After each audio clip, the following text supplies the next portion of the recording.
penyampaian materi kali ini, Bu Guru akan memperkenalkan mahasiswa PLP, Bimbingan Konseling UNS. Yang pertama adalah Evi Nur Faizah. Kemudian mahasiswa yang kedua adalah Ika Julianti. Anak-anak, kakak-kakak kita sebagai mahasiswa bimbingan konseling akan praktek memberikan pelayanan bimbingan konseling di SMP Negeri 1 Sukoharjo.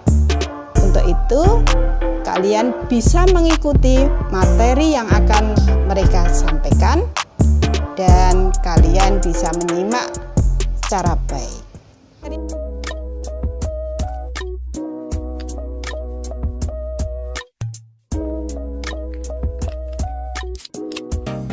Assalamualaikum warahmatullahi wabarakatuh. Selamat pagi anak-anak, sehat selalu dan senantiasa semangat menyambut pagi. Assalamualaikum warahmatullahi wabarakatuh. Selamat pagi anak-anak. Gimana kabar kalian semua? Harap kalian semua dalam keadaan yang sehat, bahagia, dan selalu tersenyum ya, jangan lupa. Nah, sebelum kita mulai pembelajaran pada pagi hari ini, silakan anak-anak semua untuk duduk dengan nyaman dan fokus untuk mendengarkan, oke? Baik, mari kita awali kegiatan pembelajaran pada pagi hari ini dengan berdoa terlebih dahulu. Menurut kepercayaan dan keyakinan masing-masing, berdoa Ibu persilakan. Berdoa cukup? Baik, gimana? Udah siap untuk mengikuti pembelajaran? Let's go! Go, go, go, go!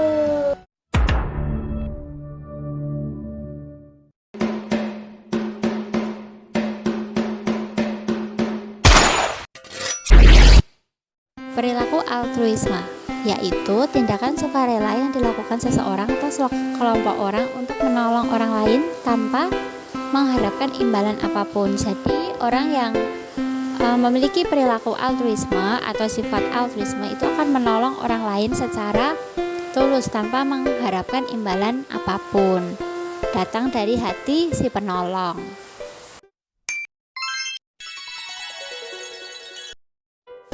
Selanjutnya ada perilaku prososial, yaitu segala bentuk tindakan yang dilakukan atau direncanakan untuk menolong orang lain tanpa memperdulikan motif si penolong.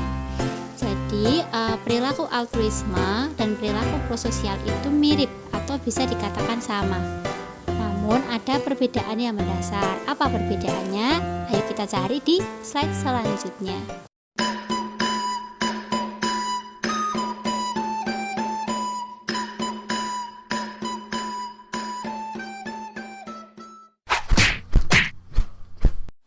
Perbedaannya adalah perilaku prososial mengacu pada pola aktivitas atau tindakan, sedangkan altruisme adalah motivasi untuk membantu orang lain karena perhatian kita itu terhadap kebutuhan mereka itu sangat tinggi dan kita tidak memperhatikan apakah tindakan yang akan kita lakukan yang muncul dari motivasi tersebut itu akan menguntungkan diri kita atau tidak.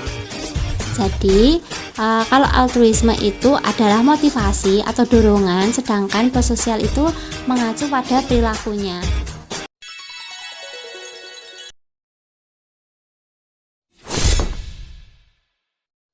Berikut Ibu kasih contoh sifat dari altruisme, yaitu yang pertama, melakukan sesuatu untuk membantu orang lain tanpa mengharapkan imbalan.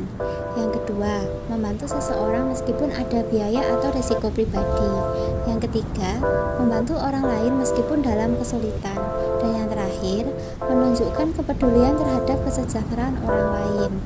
Jadi altruisme itu benar-benar dorongan diri kita untuk melakukan sesuatu untuk orang lain, atau bahasa yang lebih gampangnya itu kita suka menolong orang lain, memiliki rasa ingin menolong yang sangat tinggi.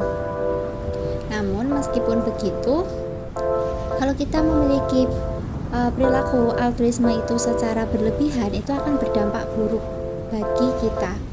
Contohnya, kita jadi nggak memperhatikan diri kita, padahal diri kita itu tentu perlu diperhatikan karena kita terlalu fokus untuk memperhatikan orang lain. Itu baru contoh.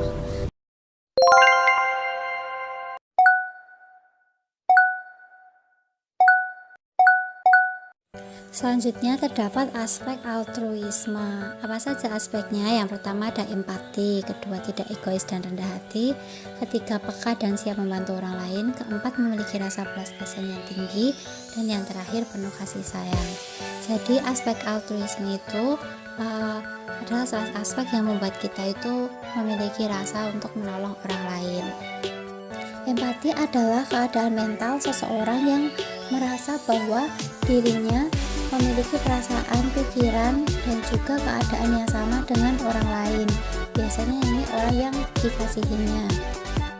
Yang kedua, ada tidak egois dan rendah hati. Berarti seseorang itu memiliki hati yang lapang, hati yang cukup untuk bisa merasakan keadaan orang lain, tidak egois. Karena biasanya orang yang memiliki altruisme itu lebih mementingkan orang lain daripada dirinya. Yang ketiga, ada peka dan siap untuk selalu membantu. Yang keempat, ada memiliki rasa belas kasihan yang tinggi. Terus yang terakhir, ada penuh kasih sayang. Biasanya orang yang memiliki sikap atau perilaku altruisme itu penuh rasa kasih sayang terhadap orang lain.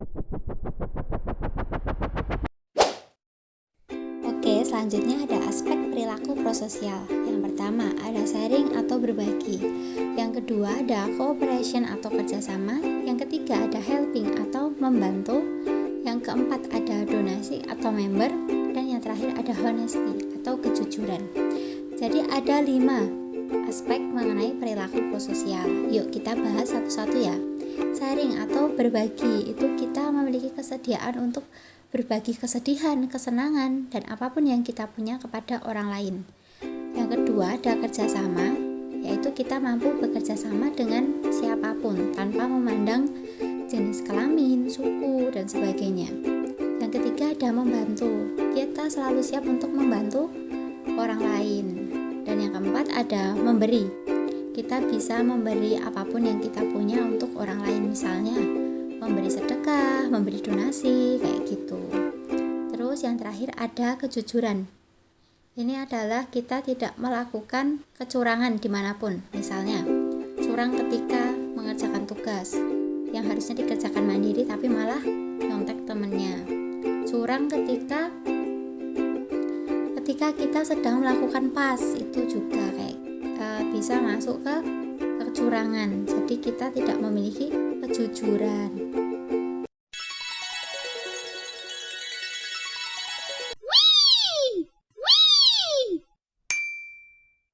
Selanjutnya adalah faktor yang mempengaruhi altruisme dan prososial. Yang pertama ada pengaruh lingkungan.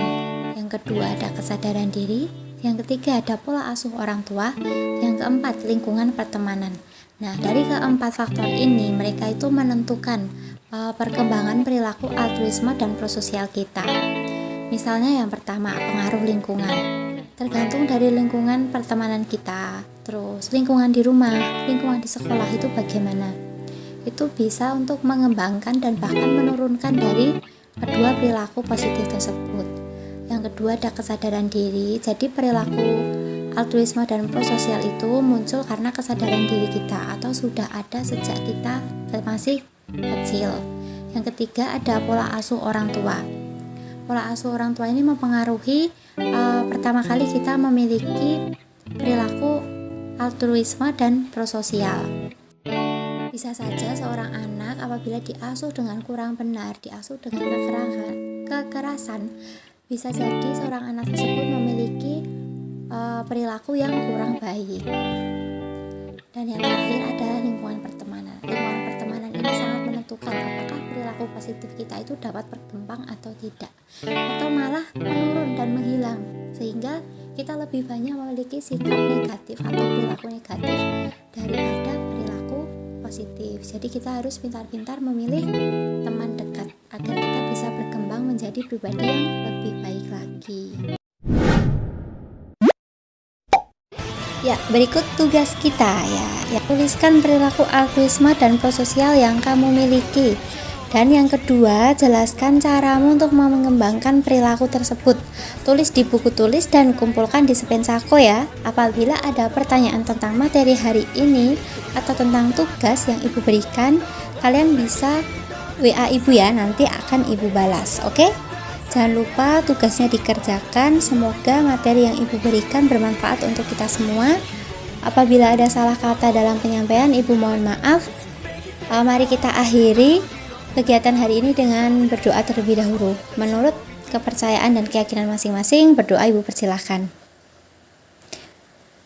Berdoa cukup. Terima kasih anak-anak semua. Wassalamualaikum warahmatullahi wabarakatuh. Selamat pagi, selamat menjalani aktivitas. Bye-bye, sampai jumpa di minggu depan.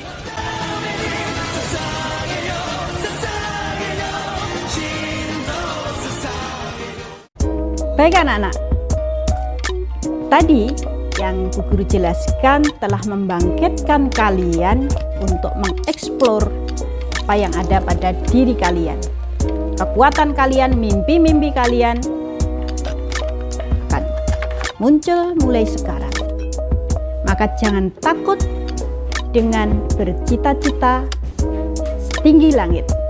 Ya, paling tidak kalau cita-cita kita setinggi langit, misalkan terjatuh, paling tidak masih berada di bintang-bintang. Kita bersama para bintang. Sukses selalu. Terima kasih. Assalamualaikum warahmatullahi wabarakatuh.